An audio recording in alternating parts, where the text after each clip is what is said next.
Justin Hawkins rides again.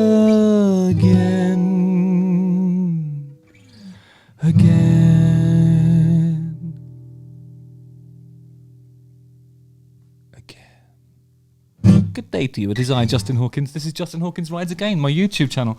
Don't forget to like, subscribe, sign up for the alerts. Today's a brilliant day. It's the day of days. It's time to play. React comments. That's what we have to do today. As luck would have it, they've been sent to me by my producer, and I shall react to your missives accordingly. We'd put out a community post, didn't we, asking if you had anything you particularly wanted to know. Here we go.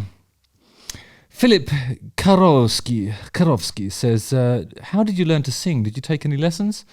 No, I did not. I just sang along to records when I was a young man. And then I sort of got into other kinds of music. I was a guitar player, really. Then I learnt about sort of keyboards and stuff when I was at college. But while I was at college, I started to sing for... to be honest, when I was 18, I did sing... But it was like an improvised... Oh, God, it's really hard to explain this. It's basically like some improvised music. I would just rock up with a drum machine and a guitar, and I would make it up as I went along. There's a lot of singing involved in that, but it was sort of just slightly operatic and nothing was planned, really. I just sort of reacted to the room. So I've had a bit of experience of singing in front of people, but I never had any lessons. I did have some sort of I had some sort of vocal training when I had problems with my voice, like if I had done a few shows in a row and I had a big TV appearance or something like that, I would have somebody come in and tell me where I was going wrong and help me get my voice on the road. And then when I had my actual procedure, I had some actual lessons, but that was only like 3 or 4 years ago. But it did change everything. I think the most important thing is how you look after your voice. So... Slouching Badger, thanks for your comment, by the way, Philip. Cheers. Slouching Badger says, what songs do you want played at your funeral? So, the songs at my funeral, the theme from Blazing Saddles, Secret Heart by Ron Sexsmith. I'm just thinking of my favourite songs at the moment. Wildflower by The Cult. Up Where We Belong, The Wind Beneath My Wings, just stuff to get people crying, the important stuff. I want you all to weep. No, I'm just kidding. I just want it to be a lovely, maybe like something by the Gap Band, You Dropped a Bomb on Me. It depends how I die, actually. In the event of being exploded in some sort of bomb attack, that's probably not appropriate, but my mum would laugh at that, actually. Yeah, You Dropped a Bomb on Me by the Gap Band. Assuming I have been exploded. The ceremony itself will be me being fired out of a cannon. So if there's any songs about being fired out of a cannon, is there? Use the comment section below to let me know. Rock and Roll Girl, I think that is it, but the vowels are taken out. Asks, thoughts on Nick Drake songs and guitar playing, like or dislike? I know not really rock and roll, but as an acoustic player, I'm curious on your thoughts on his guitar playing. I think Nick Drake is a fucking genius. I was going to do... one of those sort of dad rock introductions to his stuff because I love it. I listen to it all the time. Actually, some of the lead work on his albums was played by one of my other favourite guitarists, Richard Thompson, and I'll also be doing a whole episode on his stuff because I adore both Nick Drake and Richard Thompson. And thanks a lot for your comment. All I can say is love, love, love. Cheers. The Renaissance Man Project asks, what do you think is the greatest music video of all time? Okay. Every Loser Wins by Nick Berry, when he's sort of walking along looking at ducks and stuff like that. That's always very moving. I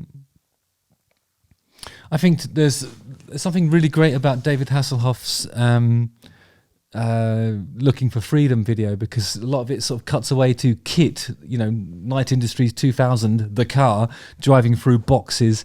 And then there's a lot of, because he is like an experienced screen actor, I think the way he, choreographs himself and addresses the camera is really, it takes a pro to pull that stuff off. There aren't many singers in the world who can do it, but it's like this. One morning in June, some 20 years ago, I was born a rich man's son. So first of all, we're expected to believe that David Hasselhoff is 20 years old. Unlikely. I had everything that money could buy but freedom. And then it goes like this. I had none. Born a rich man's son. I had everything that money could buy. Straight down the barrel, looking into your heart. It's brilliant stuff. So in terms of performance, that's great. But I love things like the videos I love are things like AC/DC live in Paris, and there's that brilliant Queen one from Montreal, I think. But some of the Van Halen stuff's amazing. I really like the video for Jump. It's just one of those performance videos where there's so much character in what they're doing. It doesn't look like they're playing it for real, but it doesn't have to, does it? Can't try to think of the best videos. Take On Me, a-ha's an obvious one. A great video can make or break a single, can't it? I mean, that a-ha one was out for 9 months before they actually re-released it with that animated video, and then it just took over the world. But thanks, Renaissance Man Project. Let me know what your favourite videos are in the comments section below if you have a chance. Cheers.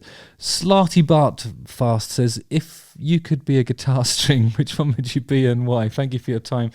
Cheers, Slarty. I'd probably go with the high B, because I feel like the E one, you don't get that much variety in how you can use this one or this one. You can't really push a bend on that one because it goes off the edge.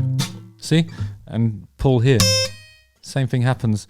But of all the other strings, the high B is the one that's going to get the most movement, and you know, you can use it in the most different ways.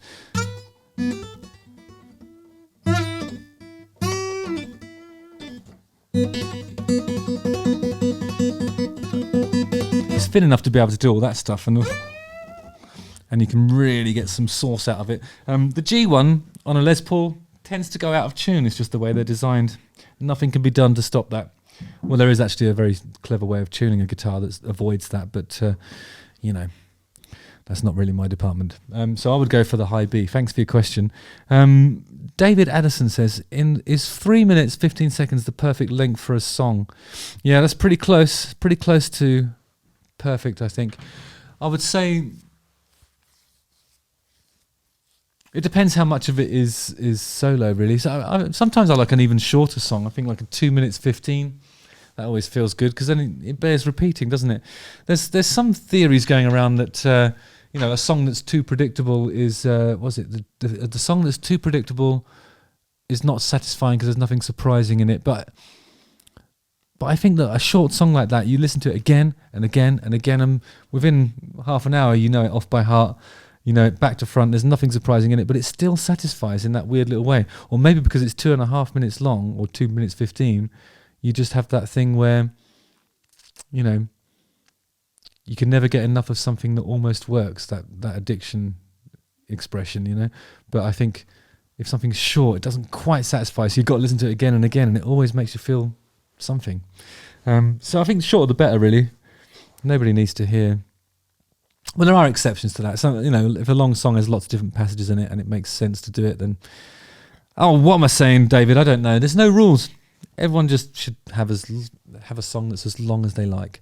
Randolo10 says, hey Justin, do you pour milk or drop cereal first? Anyway, I've always loved your stuff, found the channel and have been entertained. I'll keep watching. Take care, dude. Cheers, Randolo.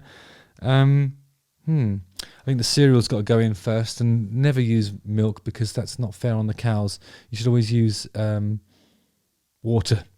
Or no, you know, oat milk.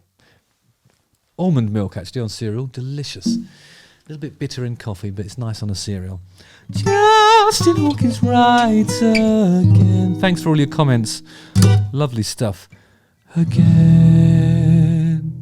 Like, subscribe, sign up for the alerts, watch one of these 2 videos, and what's more, keep commenting, and I'll keep replying. Nice one, guys. See you on the ice. And adieu.